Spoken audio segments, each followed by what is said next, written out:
आज से 1600 साल पहले की बात है। रोम में एक प्रसिद्ध लोहार हुआ करता था। उसकी प्रसिद्धि जो थी वो पूरी दुनिया में थी, क्योंकि वो जो भी बनाता था वो बेजोड़ होती थी, नायाब होती थी। उसका नाम बिकता था पूरी दुनिया में। एक दिन अचानक रोम पर हमला हो गया। रोम में जितने भी प्रतिष्ठित और नामी लोग थे उन सबको बंदी बना लिया गया। लगभग 30 लोग थे।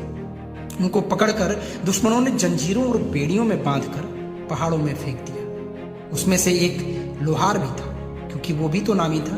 29 में से 29 लोग जो थे वो रो रहे थे, लेकिन लोहार जो था वो चुपचाप शांत बैठा हुआ था। उसको शांत देखकर लोगों को बड़ा अजीब लगा। उन्होंने पूछा कि हमें यहाँ मरने के लिए छोड़ दिया है और तुम्हारे माथे पर कोई सिकन भी नहीं है, कोई टेंशन नहीं है। उसने कहा, देखो टेंशन मत लो, मैं लोहार हूँ, जिंदगी भर मैंने हथकड़ियाँ और बेड़ियाँ ही बनाई हैं, इन्हें खोलना भी जानता हूँ, तो मैं तुम्हें आजाद कर दूंगा।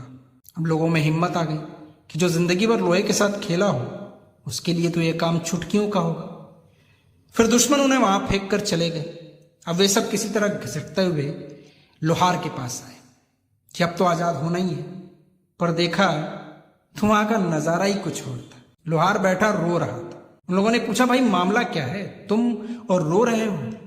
हम तो तुम्हारे ही भरोसे जिंदा है। आखिर एकाएक ऐसा क्या हुआ जो तुम रोने लगे? अब तक तो तुम बहुत खुश थे।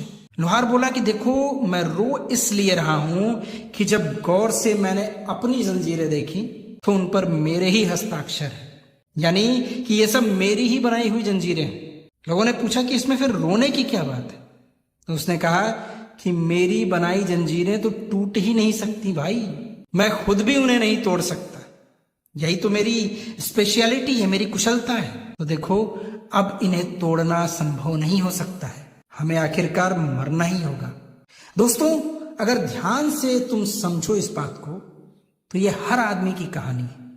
हम अपने आसपास कर्मों का ऐसा जाल बुनते हैं कि वही हमारी पहचान बनती है, और ये कर्मों के जाल में हम खुद कब फंस जाते हैं हम जान ही नहीं पाते, और आखिरकार इनमें फंसकर हमारी मौत हो जाती है।